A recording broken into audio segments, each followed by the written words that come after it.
soki balingi bafuta biso mensuellement o soki balingi bafuta biso par an. 1%, c'est botier 300 000, botier bango 3 millions, et ça l'année. Si quoi bango y a boy. Tant que tu l'as tu quittes, combien le gouvernement l'être, ministre du sport a le temps. Barre pas le bien rien, bah ça il le voit. Biso to zonga to loba, bah stade wana, bah kozwaka coupe d'état que bah papa na biso bah kufa place wana. Tililo, et ce sont mona depuis bah tonga stade wana to zwa coupe na stade wana. Ce sont des choses, tout ça, le bateau bongisa, tout le banane à ma vie. Tout bongisandé. Je peux vous donner l'exemple à Tangamoko. Nous sommes une famille invitée du chef de l'État et du gouvernement congolais. Il y a 3, 2 assassinés, Moko escarpé. Nga Moko tentative d'enlèvement 3 fois. Petit frère Nanga enlèvement.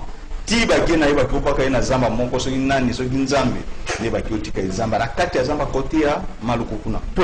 Jour à sortie à grand frère ba oti empoisonné. Jour à sortie na yé a sorti du corps. Moni bata présidence mi tukanyo Zakiwana. Oh, il se ressemblait beaucoup au grand frère l'aîné de notre famille. Keno Baboma na poison. Cofondateur à PPRD. Combattant de l'AFTER. Après lui il y a Papanga Nukisasi. C'est lui l'aîné, combattant de l'AFTER. Cofondateur à PPRD, les 2 premières personnes où Joseph Kabila a contacté pour créer un nouveau parti. Ken il était dedans. Cerveau moteur. Qui l'a rendu service, un bon service visité par cabine présidentielle. À l'époque, M. Mbouyou. A comment que partout au Tindamou Nangan Kisasi a montré de ce qu'il est capable. Joseph Okitapen Ken. Batinde on a 30. Recette on a 13, ça n'a pas qui on a 30. On a 13 qui c'est pas Tinda on fidèle, la même chose. Batinde n'aéroport, la même chose. Partout si il n'y a pas ma colonne. Récite, bah. Lettre à présidence, va féliciter. Mais il faut voir un plateur, cofondateur à PPRD, un plateur de PPRD dans tout Grand Kassai.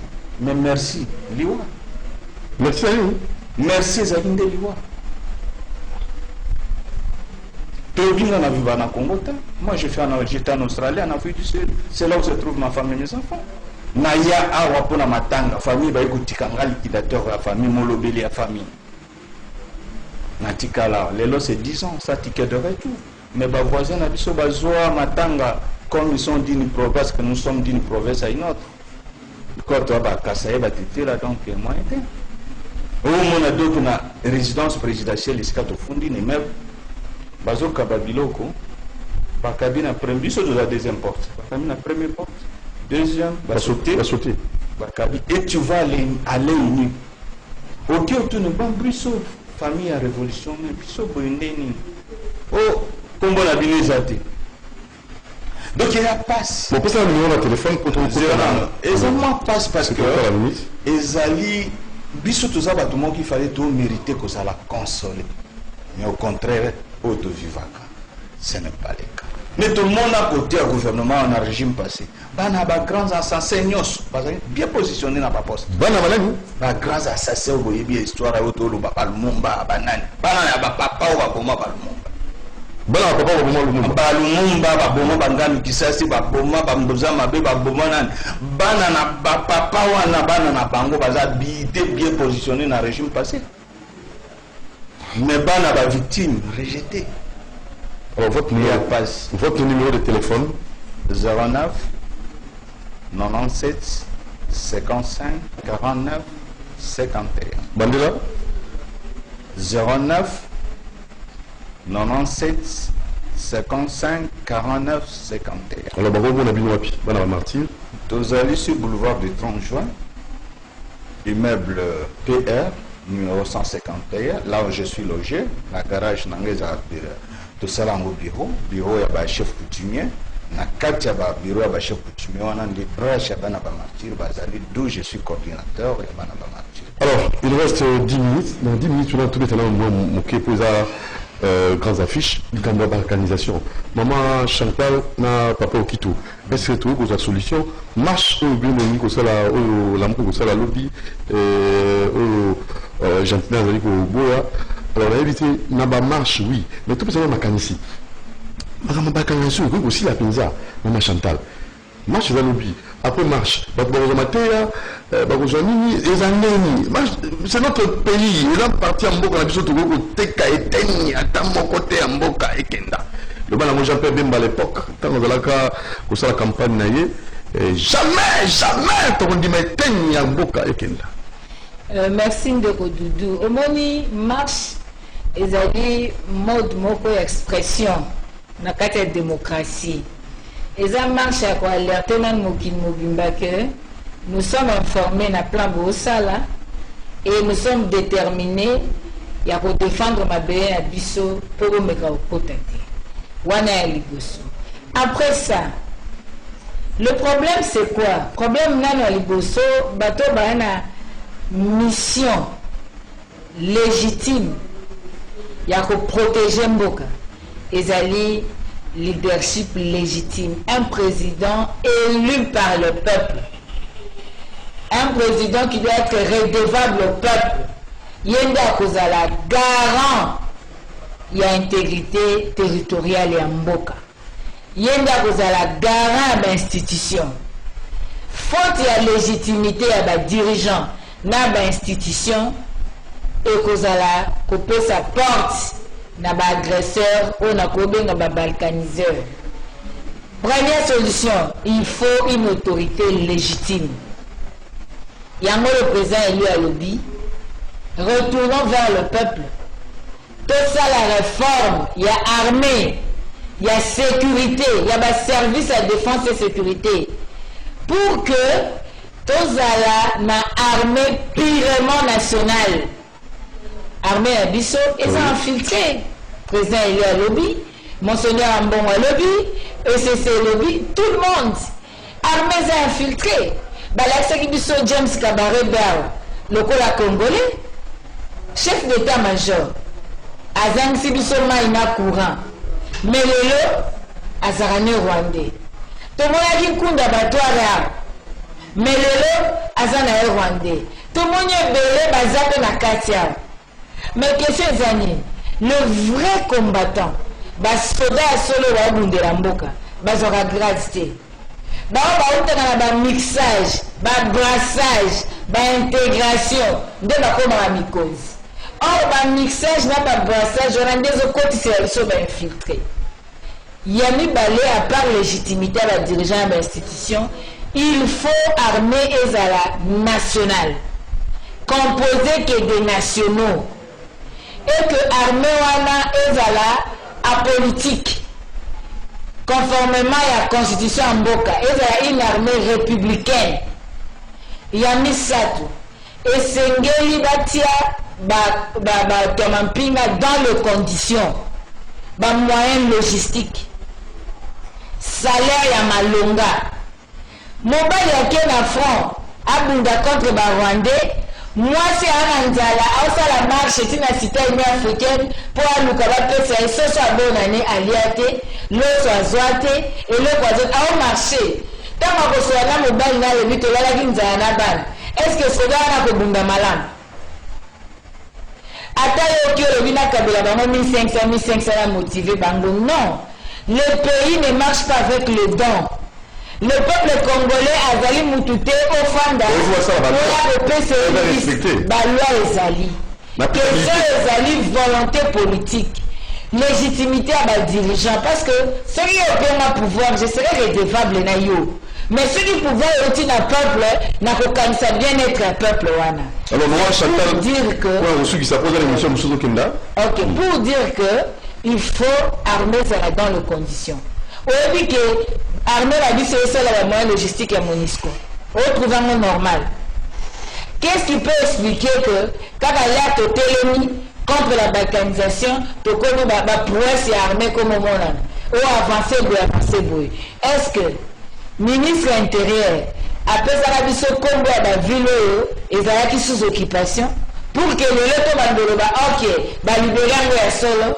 Non, toi on a politiser armée. Toi, dans les Kambouakoluka, guerre communicationnelle, l'armée appartient et à la Mouka, et à Yakash, et à FCC. Armée Zali à Congolais. Mabélé Pesa à Congolais. Donc il faut armer Zala dans des conditions normales. Il faut un salaire bien. Budget en Boka, il faut. Le code a déjà balkanisation depuis 1960. Et c'est là que le budget en Boka a vu ça. Et un pourcentage à ma casse in armée. Dans le service de défense et sécurité. Ce n'est pas le cas. Aujourd'hui, on a que cette question, il y a des politiciens. N'a que chuté dans Koloba. Bissonios lobby. Tokuta na Pascal, toko marché za cause nationale, motako pesa biso to la défense ya mabele biso azate. Ou tu es congolais, ou tu n'es pas congolais. Ou tu es au service de Rwandais, ou tu es na amour la patrie. Donc congolais nyoso, banda pembe na moto, yango le moni ma Chantal atie. Pour na koloba la bino ete lobby, biso nyoso en mode bandeau blanc. Pour la Colorado, nous voulons la paix. Toboyi Mobulu. Anasimawana, musée à l'Obakinabiso. Il ne faut jamais te trahir Congo. Paix à son âme, papa était dans le Binabiso. Nous devons nous prendre en charge. Leur assommé de défendre le pays. Wapi Ozali, aux intérieur, aux diaspora. Nous devons défendre Mabélé Nabiso. Toyemba Naïm national. Nous assurerons ta grandeur. Nous devons assurer la grandeur du Congo. Nous ne permettrons jamais que superficie à Congo quitta. Politique à Rwanda, à Congo, à l'institution à Congo. Nous devons dénoncer pour que plus jamais ça. Merci, moi Chantal, à la prochaine occasion. Et Toza Sunayo, Tigelo Tango, qui est sur l'émission Moussoussou. Et merci de la présence de c'est moi qui vous remercie. Très bien. Alors, tout cas, par rapport à Quito, très rapidement, tout le monde est la balkanisation. Est-ce que tout le monde a orientation, tout le monde a piste de solutions pour la balkanisation? Très important cette question parce qu'ils ont intérêt à Bissou et Zali Mabélé ou à Bissou tout ce qui combattre là. Merci Ndegonangai. Doudou Moutiri nakanisi mingi osala ba émission moko eza na tina makasi. Merci beaucoup. Lelo banalobi na poko obengi nga souci ezali keno ba oyo babanda bitumba na este bayebi mwa secret ya makambo wana ke tout partager na peuple congolais yango na ye. Doudou Moutiri tika na yebisa biso. Vous avez 5 minutes. Oui. Balkanisation du Congo, c'est un petit problème. Le grand problème du Congo, c'est la pire Hima. À Zongeli, le plus grand problème du Congo, c'est la pire Hima. Ça veut dire quoi? La pire qui a été organisée depuis 18 000 et bah, il faut conclure en haut à 1942. Yango ba belge ba salaka ba faux mutation ya ba rwandais vers la Gécamine et de burundais vers le cimetière Kalima et puis basi quelques congolais forcément vers société bazao bien en liboso na kala Sedek, d'où mon père a été muté à Sarana Bojombora na Sedek. Souci à la Belge à l'Inga congolais, Malingi Congo. Intérêt, pas de richesse. Quand Belge a tiki des sections, pendant 88 ans qu'ils ont occupé ce pays, bah tiki n'a pas des sections à Pam.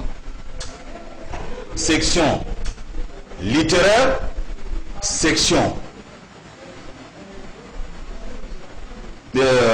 supérieur, scientifique, commercial. Non, matière commercialité. Et eux, ça va enseigner. Pédagogie. Hein? Pédagogie. Pédagogie. C'était pédagogie. Na littéraire. Na littéraire. So, ok, na littéraire, petit séminaire, grand séminaire au Bimisango. Alors, so, Boyi Kisango, journaliste, administrateur du bureau. Pédagogie, enseignant.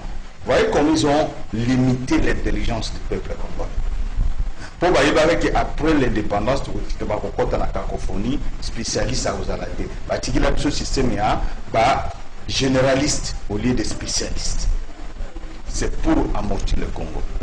D'où problème na biso tant ba opesa biso indépendance balobinini tout celui qui est dans les terres congolaises le jour de l'indépendance congolais ezali po batika les Rwandais les Burundais qui étaient dans notre pays bakoma bakongolais ezali bomba retardement d'où bandeko na biso bakongolais il faut bayeba en 1958 oui en 1958 balobi boye Rwandais bazui problème Kaibanda a bengani tous les Tutsis du Rwanda que vous êtes venus de l'Éthiopie parce que les Tutsis sont venus que de l'Éthiopie na système kabayaka nango tozo beaucoup la bangombe. Vous comprenez? Ils sont arrivés le premier à Mourianvia dans le Burundi et ba komi ba roi pour ba million balobi ouais ba million azali roi mwami do akoma mwami mwambusa mwana mwambusa presque lui Rwagasora yemoto a senga indépendance ya Burundi baboma libota mobimba tina général seul kamatari mutatikala vivant une fille Burundi siko batali batusi bazui Burundi ba étranger baya ba uti Éthiopie donc biso siko ya photo ité Kaibanda abengani bango siko tazo bengano le bazonga Rwanda côté Éthiopie sika ba utaki bango ba côté vers le Burundi et le Congo. Code de 1958 et l'Obénin, que le peuple rwandais, Tutsi ou Hutu, c'est les Hutus qui sont venus les premiers, qui ma dictature et Abatousi na Burundi, na Rwanda, on est à Liboso. Balobi, bakota na armée, bakota na politique. Mais code rwandais, le moitié, bakota na politique. Léo ba na Sénat, na destitution partout, na armée partout. Oh, balobi na code de 1958. Que bakota na armée te bakota na politique ya Congo te nani abolisa loi wana na quelle époque na législative nini o lelo bango bakoti na armée bakoti na police bakoti partout donc playa pirihima cela devrait devenir la réflexion de tout Congolais tango ba papa na biso Ngandu Kisasi tête d'affiche Tuzi Goma Bukavu Uvira Kiliba le même jour. Na Maki de Rwenzori, ce n'était pas l'affaire. C'est Maki de Rwenzori, c'est NRD de Ngandu Kisasi. Nous avons 4 villes le même jour. Wana Laurent Désiré Zana na Tanzanie. Après, Rwandais qui est Bizima Kara, lui a les combattants, le Mumbi ce qui est à Tanzanie, il y a Laurent Désiré Kabila. C'est lui qu'on appelait Muzengando, c'était Ngandu Kisasi qu'on appelait Muzengando. Le dernier garde naïe, Azaka Moko, Babomaïnaï le même jour, c'était le 8 janvier quand on a janvier. Garde corps naïwana le plus moins âgé de tout, il avait moins de 15 ans, Yende Bazao Benga et Kadogo. Alors, tant Ngandu Kisasi, Laurent Désiré a dû relève après la mort de Ngandu Kisasi parce qu'il était assassiné par le commandement de Kagame et les soldats de Kagame à plein meeting. Alors Laurent Désiré a tali pour Ngandu Kisasi azali ndeko ya Lumumba, ndeko ya Tshisekedi pour question liboso batuna na Bukavu na premier meeting ya Ngandu Kisasi na Bukavu. Alors baboy mokonzi sikona na za président na révolution na bino ya lobani biso foto koma na Kisasa tanto koma na Kisasa to sala table ronde wana nde to benga batu nyonso bana ba politicien nyonso na table ronde wana nde to ko voter nani akosala transition ya Congo. Vous comprenez? Nani Akozala, président pour la transition. Lui ne voulait pas être président. Et celui qui était héros à l'ombre, il y a le 16 janvier. Nana Tanga François Le Monde. Héros à l'ombre. Moutassina négociant terre aérienne à Rwanda, Ouganda. Terre aérienne pour la préparation à la guerre. Moi j'étais basé à Bujumbura. Les seules familles biologiques de Ngandu Kisasi, moi, je travaillé dans une maquise, moi.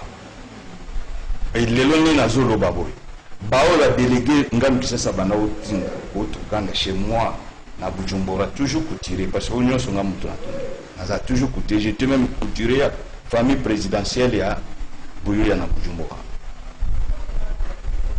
lelo soki bamoni bien la ration bana ba bien oui bana ba martyr bana ba soda baza lelo ebele bakomi ba généraux baza ba colonel vous comprenez tamba uduba mwana ngam kisasa azali na Bujumbura le couturé ya yewana ebele bakomi bato minene ça veut vous dire pour finir tokolo baboye la réflexion que nous devons faire tous c'est sur la Pirihima.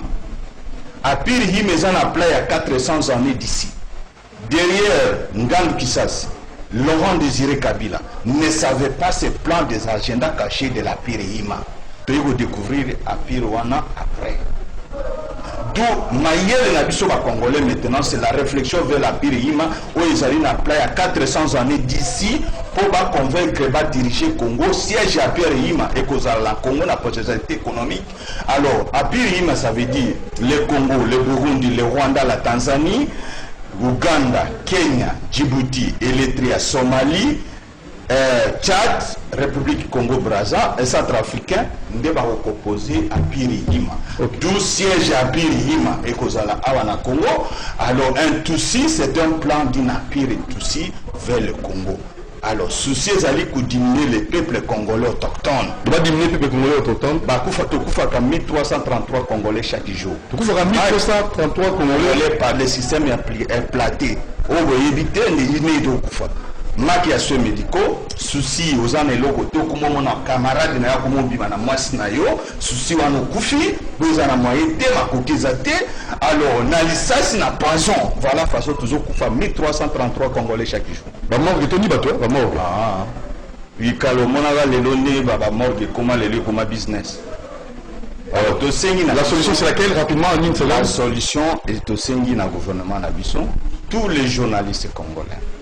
La communication avec les journalistes, na tindi et na conscience avec les journalistes congolais. Togo le la likambo ya 62 maisons to sengi na cité Oasis. Donc on la martyr, cité moko, oui, cité moko pour na bana ba martyr. Nous a ko senga yango. Donc les labino ils ont les lamboka. Coller la bénédiction en mboka. C'est cannabis sur la bénédiction pour le stade de martyr va passer 1% na bateau.